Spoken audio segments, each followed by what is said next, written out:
All right, going to be going over my shorts that I took today on a Thursday. It's 11:14 a.m. October 24, and I'm going to be going over my shorts and why I think I was wrong, and two scenarios that are likely going to be the reason why I lost. All right. So if we go back to our journal. Okay. So I'm gonna show my executions real quick actually. So these are my executions right here, right? I took shorts here, stopped out, went short again, stopped out. But I'll show you the reasoning why I took those shorts. So this is the daily time frame right here on this picture. We have Tuesday's daily print right here, and we have Thursdays. So yesterday we had a pretty large expansion move, pretty large range day. And you can see how we opened, manipulated, distributed, and then closed. But we closed below this previous daily low. So from this moment, I'm looking for shorts because we closed below after taking previous daily low. So my drawn liquidity will be previous daily low. So we are also within this weekly internal range liquidity. So if this weekly internal could offer some sort of resistance for price to continue going lower, then I'm going to be targeting this low and having this in the back. So previous daily high, previous daily low.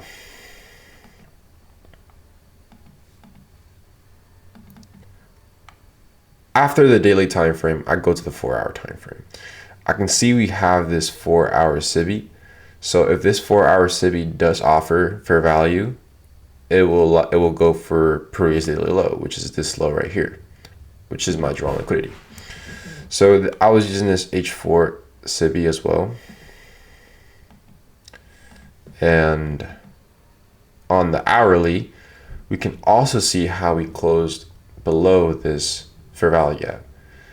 So I wanted to use this inverse as resistance as well for price to reject and continue going lower, and then looking for Asia lows, which is down here. On the 15-minute time frame, when you zoom in, when you go in, we can also see that we have this 15-minute SIBI. So off this 15-minute SIBI, I'm pretty sure this candle's 10 a.m. So once 10 a.m. opened at this candle, we manipulated up into this 15-minute SIBI. And what I was expecting was, if we were bearish, I would be expecting a open, high, low, close for our 10 a.m. print, right? So I was expecting the 4-hour manipulation to occur at this PD rate up here, for then to distribute down for previous daily low or Asia lows. So this is where I was expecting the wick to be printed at and then distribute lower. If we go to the 1-minute time frame, you can see how 10 a.m. opened right here, opened, and then we manipulated up into this 15-minute SIBI. And then once we got a closure below 10 a.m., that's where I entered shorts. So I entered shorts based off the closure of 10 a.m., expecting distribution and a fast delivery to the downside. But you can see we did not get that. We ended up getting stopped out, and then price ended up just closing again below 10 a.m. And once we closed below, we left this fair value gap, and we also had this change state delivery. So it was a breaker, a unicorn setup, a breaker aligning with the fair value gap, high probability entry, with the narrative and context I have behind this execution as well, right? Because I'm not entering off patterns, I'm entering off what I have on the higher time frames. And if I have my higher time frame planned out and I see an entry that aligns with what I'm looking for, then I'm going to take it, right? So I took the setup here at this change in state delivery right here. And you can see that I got stopped out again. So after getting stopped out twice on shorts, I knew that there could only be two reasons why I got stopped out, right? One, I'm just wrong. Like, I'm just wrong about my bias today. I'm wrong about us going short. And yeah, I'm just wrong, right? Everything looks perfect to go short, but I was wrong, right? That's the first scenario. Second scenario is that I just got chopped out today. So after we have a really big expansion day, like yesterday's daily print, we're going to expect some chop, right? The next day is going to be low probability prior to yesterday's big range day. So yeah, the day after large range days, either seek and destroy conditions, high resistance liquidity run conditions, or just very low probability. So yeah, it can be one of those two scenarios, which is why I got chopped out. Yeah, so this is my loss right here for today. And I'm pretty sure I posted it on Twitter as well. I was like, I was wrong today, but gives me bias for tomorrow. Small losses, bigger winners, right? So yeah, I posted it on Twitter because I want to be really transparent with people. I want to let people know that you can't win every single day, and sometimes you need to pay the fee to keep executing. So yeah, I got stopped out, and I'll show you why I probably got stopped out today. So I'm gonna go over it one more time. So yeah, daily time frame, we can see that we got that closure below. So I was looking for shorts down to this area. 4 hour time frame, we have that H4 SIBI right here. And we also have this H4 change state delivery. You can see how the bodies close below this level. And this really does respect with body closures below and only wicks doing the damage. So this was really good confirmation. But the only thing I did not like this morning was the SMTs we had with ES at the lows, which I will show right now.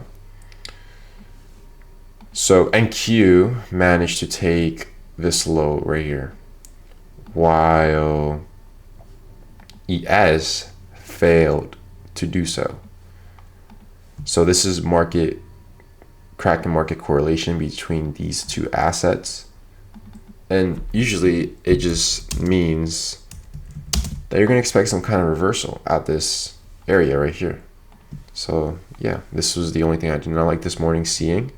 So if I was going against this, then my shorts would be low probability, right? Because if this 4 hour fair value gap fails to offer fair value towards this low, then it will target the external that created that internal range liquidity. So if we don't get this, then this SIBI is gonna be used as an inversion for support to support price to continue going higher and taking out the external range liquidity. So this high could be good to target, this high could be good to target, and this high could be good to target. So today's loss either gives me bias for tomorrow to know that, okay, I was looking for shorts today, I failed, or not failed, but those setups failed. Now it gives me bias for tomorrow to look for longs. Because if this 4 hour SIBI fails to offer fair value, then we will target the external range liquidity going against this and using this as support rather than just going shorts down to these lows. Because these SMTs and this body closure with that many candles inside this PD array is what I do not want to see. I don't want to see like 5 or 10 different candles within this PD array. All I want to see is at least 1 or 2 and then displacement going down and taking this low. Because the more candles that reside between, like inside this PD array, just doesn't really give me that feeling that we're going to continue going lower, right? It just gives me that feeling that we're just going to disrespect this, use this as support, and then go higher. So these are the 2 reasons why I probably think that I lost today. Or, better yet, if this fair value gap does offer fair value to the lows, then what I'm going to expect out this range, let's go to the hourly. Now let's go to the 15.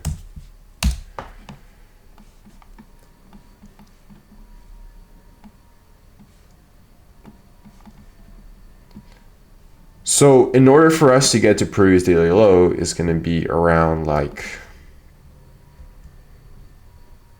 265 points.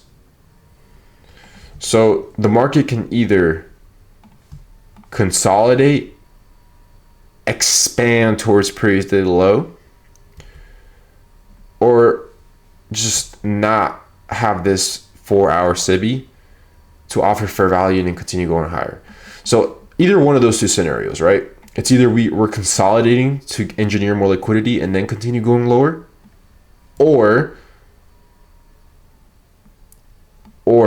the lack of this 4-hour SIBI offering fair value and just use as inversion to target high. So those are the 2 scenarios why I think my shorts were low probability.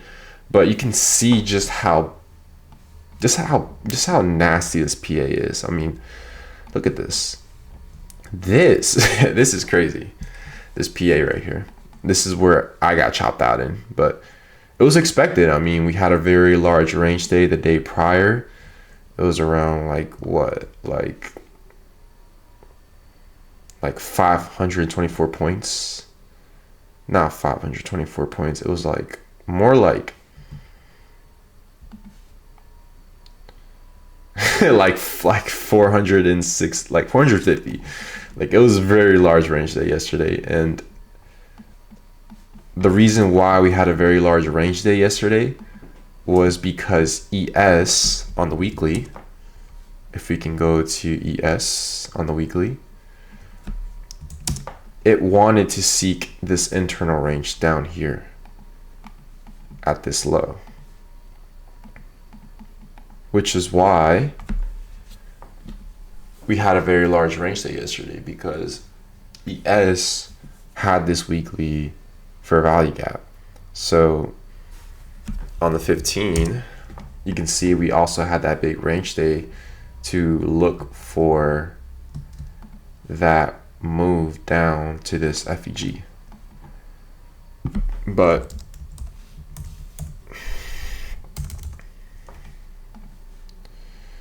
yeah, it makes sense. I mean, those are the 2 possibilities why I think my setup failed today.